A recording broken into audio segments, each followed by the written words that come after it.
Mungkin tuan-tuan selalu pergi ke masjid atau ke surau atau ke mana juga tempat-tempat ibadat. Kita melihat berbagai-bagai ragam cara mereka menunaikan ibadat. Ya, kalau di masjid tu sembahyang lah. Orang sekarang sebut solat. Bila kita melihat mereka itu sembahyang, juga berbagai-bagai tingkah laku yang kadang-kadang kita lihat tidak boleh dilakukan. Apatah lagi kalau kita pergi mengerjakan umrah ataupun mengerjakan haji, juga kita lihat kalau ibadat ni memang tak sama. Jika tak sama, berlainan mazhab, ya tak ada masalah lah. Dan syarat tak lari daripada rukun. Betul perlakuan dia dari segi rukun. Yang lain perkara yang kecil-kecil tu, yang khilaf tu, ya tak ada masalah. Engkau dengan mazhab engkau, aku dengan mazhab aku. Mazhab maknanya tempat pergi.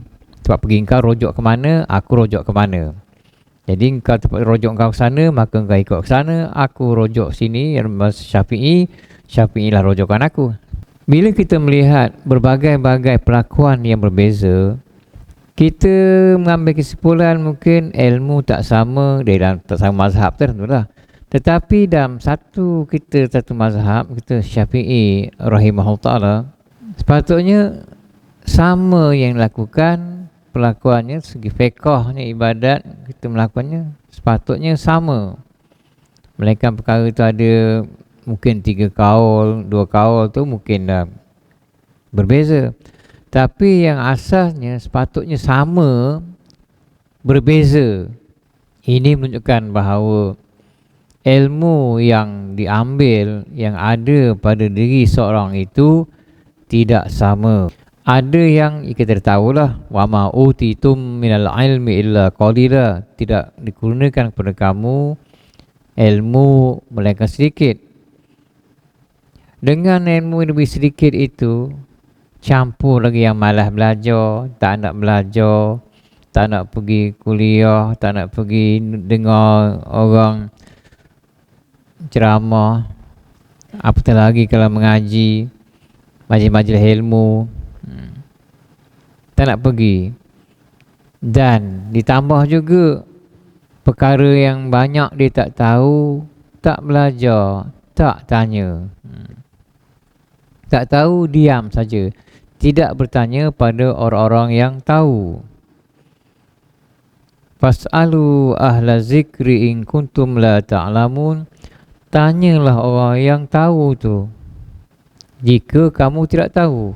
Asas teori yang diberikan oleh Allah SWT dalam Quran itu, dalam wahyu dia, ikut. Oh, tak tahu, tanya. Tanya orang yang tahu.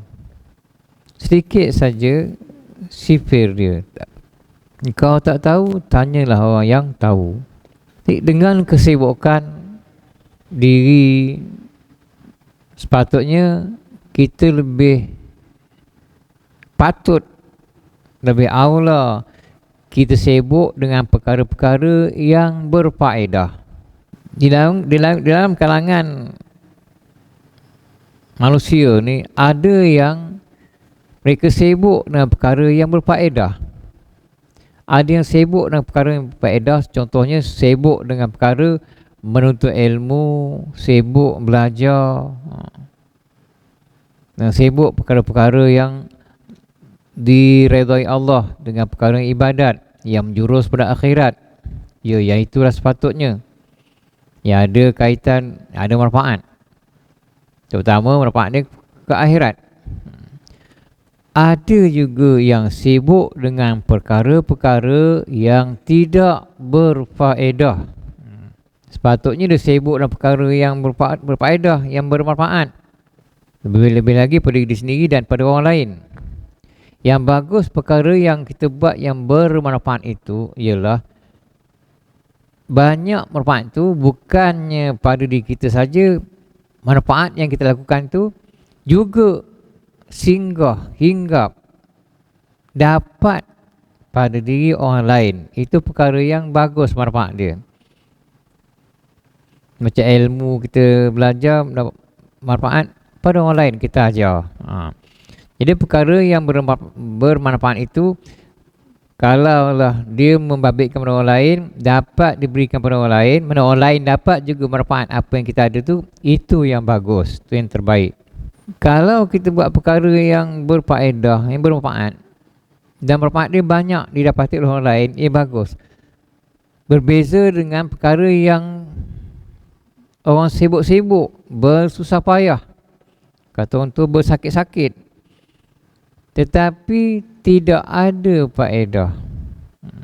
Perkara yang tak ada faedah tu, ada yang kita lihat, kita tengok, tidak disukai oleh Allah Subhanahu wa taala. Tidak diredai Allah Subhanahu wa taala. Kadang perkara yang dimurkai oleh Allah SWT. Berbeza dengan orang yang perkara yang diredai oleh Allah SWT, disukai oleh Allah SWT. Macam tuan-tuan duduk majlis ilmu, disukai oleh Allah, dan juga para malaikat mendoakan, menunjukkan Allah suka perkara itu. Dan saya dah beritahu pada tuan-tuan pada pertemuan yang lalu lepas, bahawa Allah redha pada kita, Allah benci pada kita, Allah marah pada kita. Kita tak tahu dan Allah tak beritahu kepada kita. Tetapi kita boleh rasa yang perkara itu diredai Allah, disukai Allah dengan ada dalil. Diberitahu oleh Nabi dan ulama.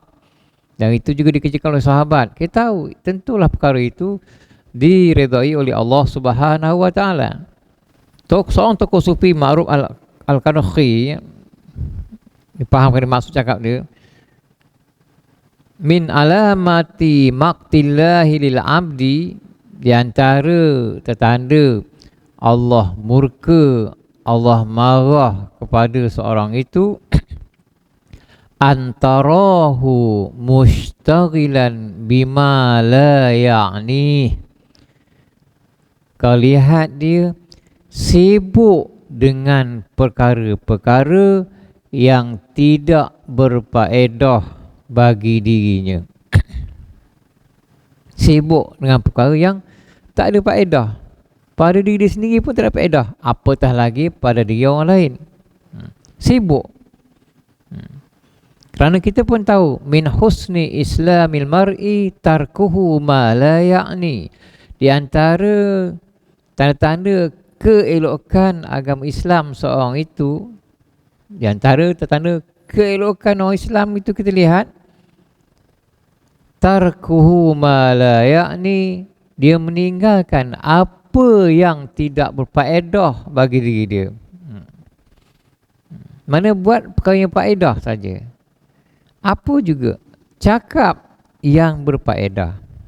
Kita melakukan perkara-perkara yang membabitkan pelakuan anggota badan kita, tangan, kaki, mata, telinga, mesti pastikan perkara itu yang berfaedah.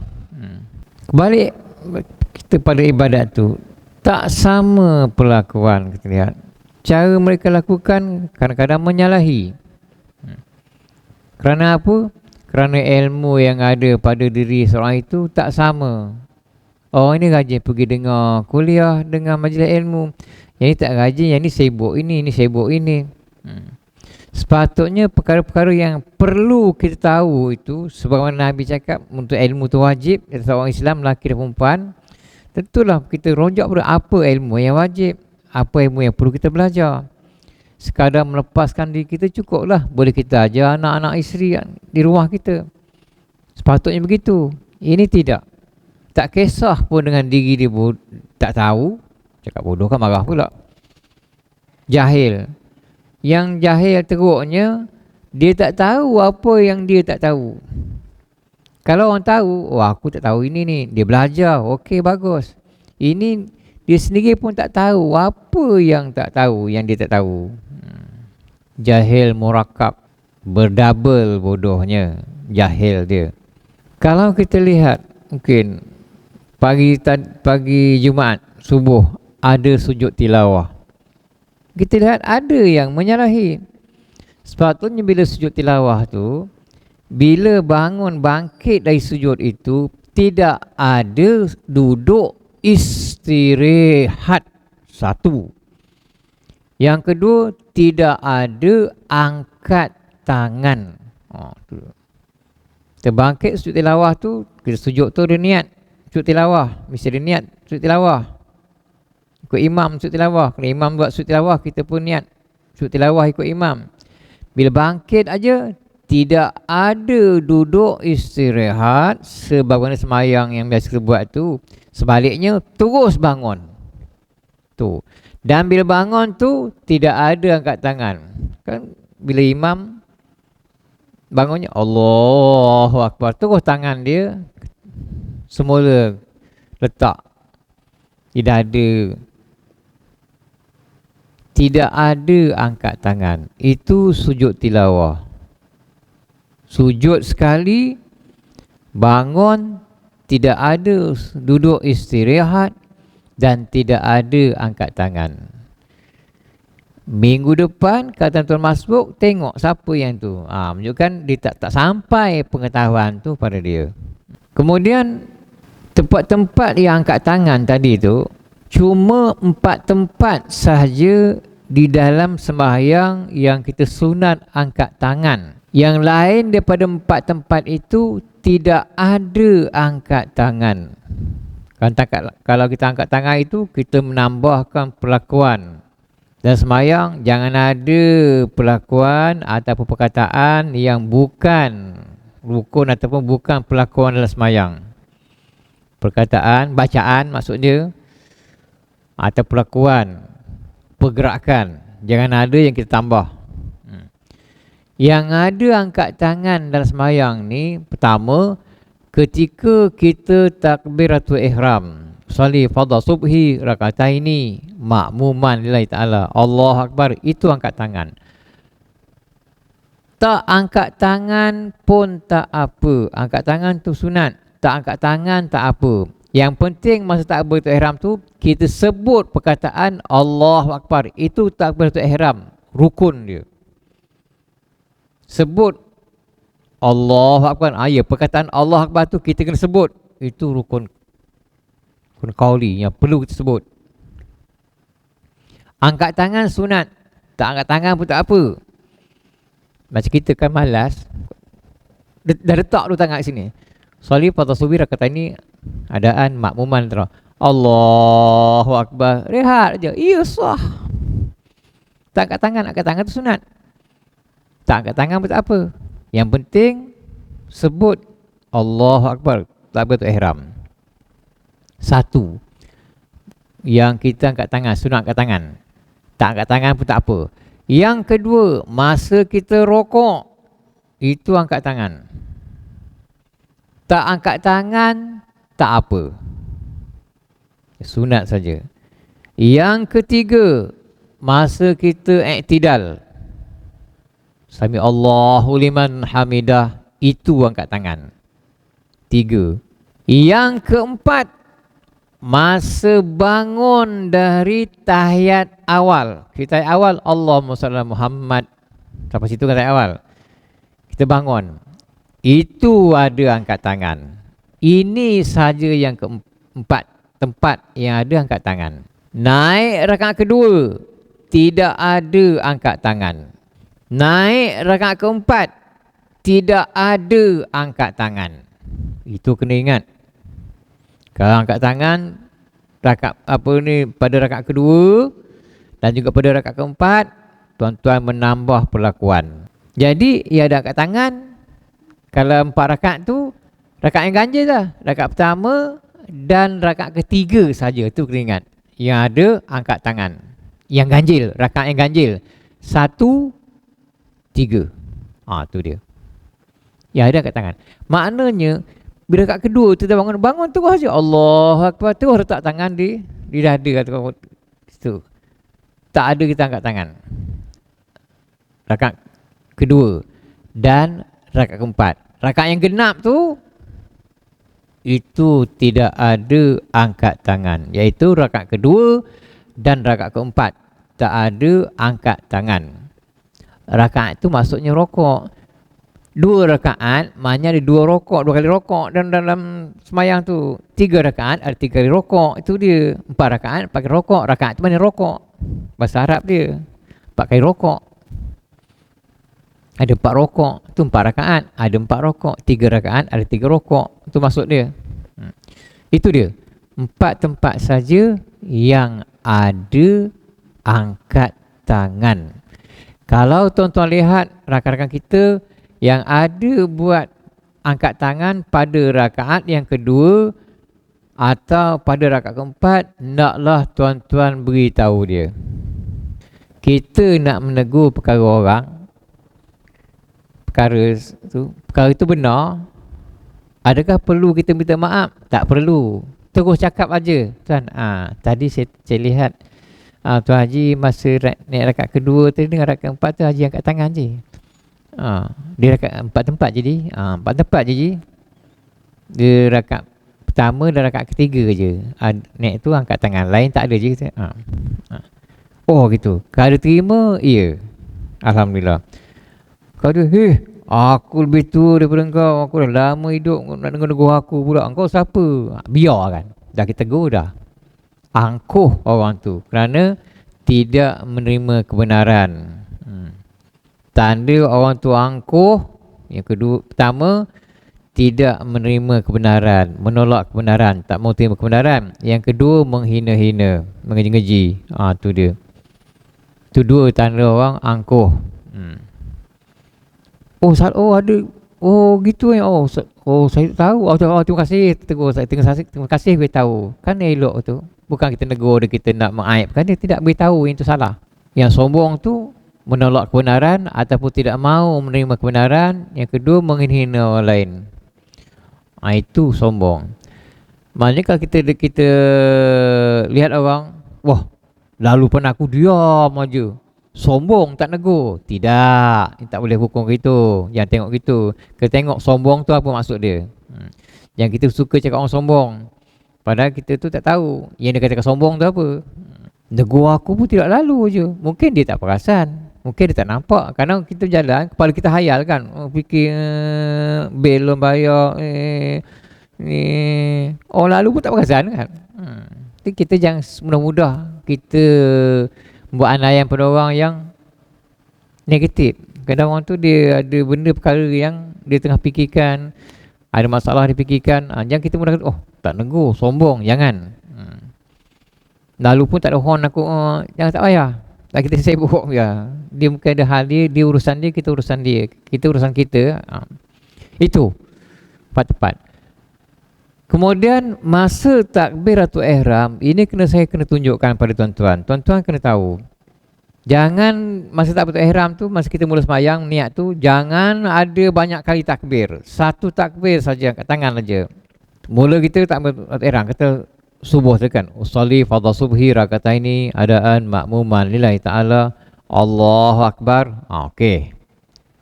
Ni dia tengah takbir ni. Lepas tu dia rasa tak lulus, tak pas lagi takbir aku ni. Dia tak yakin lepas. Dia takbir lagi. Allahu akbar. Takbir lagi. Allahu akbar. Tanpa dia batalkan yang pertama tu. Bila dia takbir kali kedua, tanpa batalkan semayang tu, batalkan takbir pertama atau batal semayang maksud dia, dia masuk takbir kedua, batal semayang dia. Kenapa? Dah ada 2 niat pelakuan. Dari 2 niat tu batal. Dah ada 2 rukun pula situ, niat. Dah ada 2 kali itu, batal yang kedua tu. Dan kalau yang kedua tu dia rasa dia punya niat tu pas, dia terus semayang je, maknanya tidak sah semayang dia. Maknanya bila kita rasa tak pas niat ni, batalkan semayang tu. Maknanya kita kena belajar perkara yang batalkan semayang. Maknanya di antaranya berpaling dada daripada kiblat. Terus dah paling aja tu, habis batal. Ataupun cakap, rasa tak pas lagi, cakap Melayu, batal lah. Kena batalkan tu. Yang kedua kali yang pertama tadi Allahu akbar, yang pertama kan mula tu, okey, itu masuk, masuk semayang, sah. Macam dia rasa niat dia tak betul je, takbir sekali, Allahu Akbar, batal. Lepas tu ni dah batal ni, dia rasa tak pas lagi, dia takbir kali yang ketiga, Allahu Akbar, kira masuk balik. Kira masuk balik, kira sembahyang semula. Maknanya yang ganjil tu, tadi yang angkat tangan tadi rakaat yang ganjil kan. Ini tak berhram tu, rakaat tu kalau takbir yang ganjil, mana kali pertama, kali ketiga, itu kira dia masuk. Kali kedua ataupun genap, kira batal sembahyang. Memang ada orang macam gitu, banyak takbir, was-was. Itu kita kena ingat. Jangan banyak kali takbir.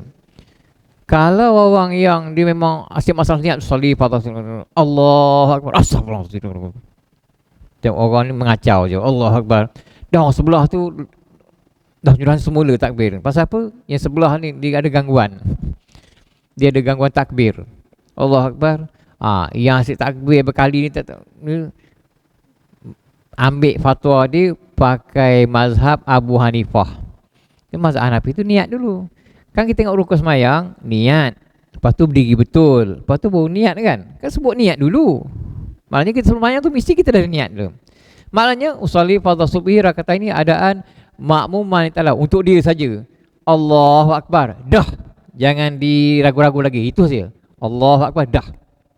Tuan-tuan kalau ragu macam kita niat sekali je dah baca usolli fardhu subhi rakaat ini adaan makmum ta'ala. Allahu Akbar, dah. Jangan dipertikaikan lagi, nanti setan suka dia kacau lagi.